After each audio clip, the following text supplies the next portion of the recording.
Bonjour, nous allons donc réaliser le programme modélisant un radar. Alors pour ça, on crée un nouveau programme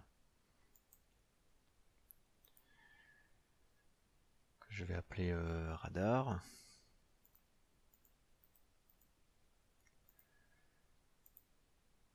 Alors la première des choses à faire est de connecter le capteur au hub à la calculatrice. Donc programme, hub.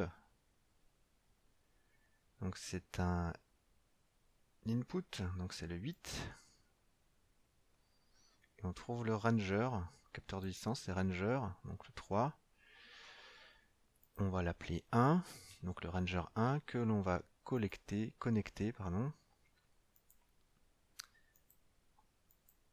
Donc dans Settings, il y a plein d'informations. Settings, donc on va le connecter tout.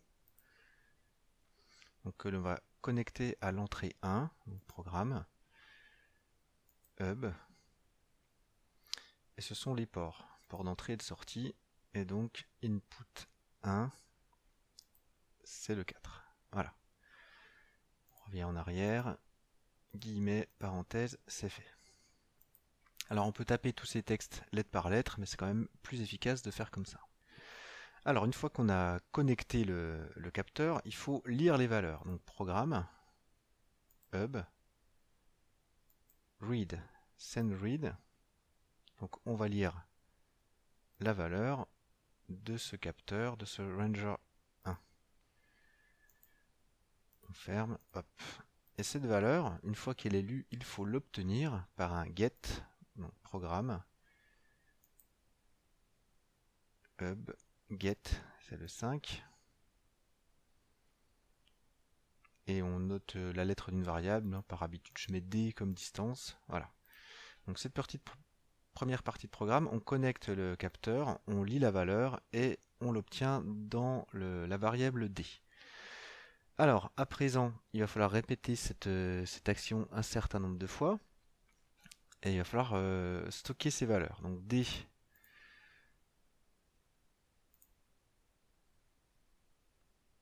Donc D, on va le stocker.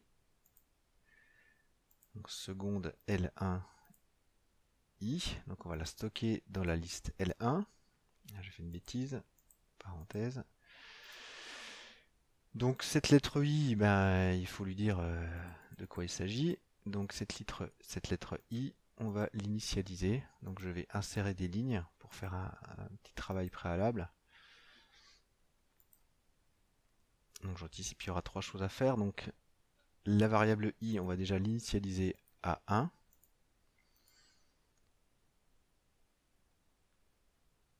La liste L1 dont on parle, on va l'effacer. Donc stat efface liste. Donc on efface la liste L1 et on aura besoin aussi d'une liste L2 plus tard. Donc j'anticipe un peu directement en effaçant la liste L2. Et puis la valeur de D, je vais l'initialiser à 0. Je vous expliquerai un peu après pourquoi. Voilà. Alors maintenant, jusqu'à cette partie-là, on a fait notre initialisation. Maintenant, lire les valeurs, on va le faire un certain nombre de fois. On va le faire tant que la voiture ne sera pas trop proche du radar, donc par une boucle while. Donc tant que la voiture est à moins de 10 cm, donc tant que la voiture est à plus de 10 cm, donc plus grand que 10 cm, c'est-à-dire 0,1 m, les valeurs se lisent en mètres. Et là, on a un petit problème, c'est qu'il se peut que la première mesure donnée par le capteur soit 0. Donc dans ce cas-là, le programme va s'arrêter tout de suite. Donc on va trouver une astuce, donc on va lui dire, si jamais cette valeur est plus petite qu'une très petite valeur, on continue quand même. Donc ou D plus petit que 0,001, peu importe. Donc tant que la voiture est à plus de 10 cm du radar, ou alors si jamais la première valeur collectée est 0, ça va quand même continuer. On déroule, on mesure, on collecte la valeur D dans la liste L1. Une fois qu'on a fait ça, on attend un petit moment, donc par un wait, donc programme hub wait, donc on attend. On va attendre par exemple 0,1 seconde. C'est difficile d'attendre moins parce que la calculatrice va bloquer en termes de temps de calcul. Et puis ben, on incrémente la valeur de i plus 1 se stocke dans i. Et là, on a fini notre boucle while. N'oublie pas de la terminer par un end. Cette partie-là, cette boucle, je reprends. Donc tant qu'on a plus de 10 cm du radar, ou qu'il y a une valeur 0 qui est collectée, on continue, on obtient la valeur de D, on la stocke dans la liste L1, et on attend toutes les 0,1 seconde pour avoir une nouvelle valeur. Maintenant, il va falloir faire la différence entre deux mesures consécutives. Pour ça, on va aller dans List, donc seconde stat list, hop, dans Hop, et Set, delta list, donc on fait la différence entre deux valeurs successives d'une liste, donc deux valeurs successives de la liste L1, on va stocker ça dans la liste L2, c'est pour ça qu'on a initialisé tout à l'heure. Et puis, pour pas avoir de problème de signe, qu'on ait une valeur positive ou négative, on va prendre la valeur absolue qui se trouve dans math nombre et le premier choix. Donc, valeur absolue de différence entre deux valeurs successives. Là, il y a une parenthèse à ajouter, ne pas oublier. Ça va se stocker dans la liste L2. Voilà. Alors maintenant, comment mesurer la vitesse? Dans la liste L2 sont stockées les distances parcourues entre deux mesures. Et donc, on va diviser par le temps. Et nous, on retiendra que la valeur maximale. Alors, la valeur maximale, on va la chercher directement. Math, nombre, max, c'est le 7. Donc, valeur maximale de L2.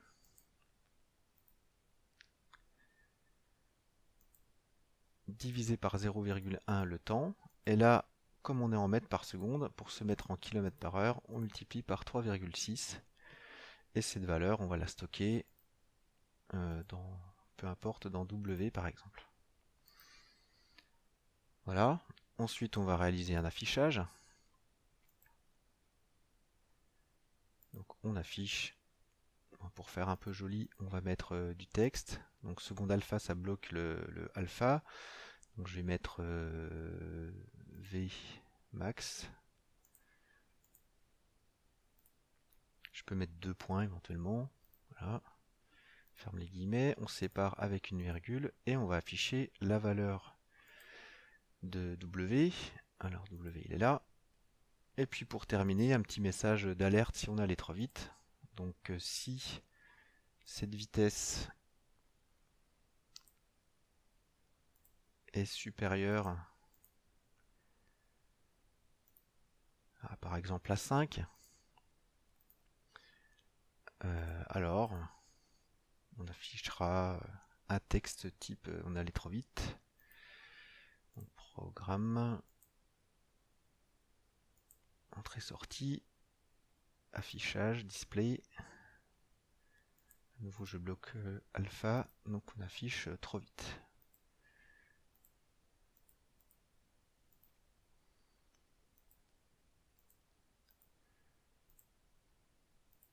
Hop, on va à la ligne. Et on n'oublie pas de fermer la boucle de la condition if. Voilà. Alors il y a plein de choses sur lesquelles on peut jouer. On peut demander à l'utilisateur le temps entre deux mesures, ce 0,1. On peut demander à l'utilisateur la vitesse maximale choisie. On peut faire des petits changements, mais le cœur du programme est là. Voilà, merci. À bientôt.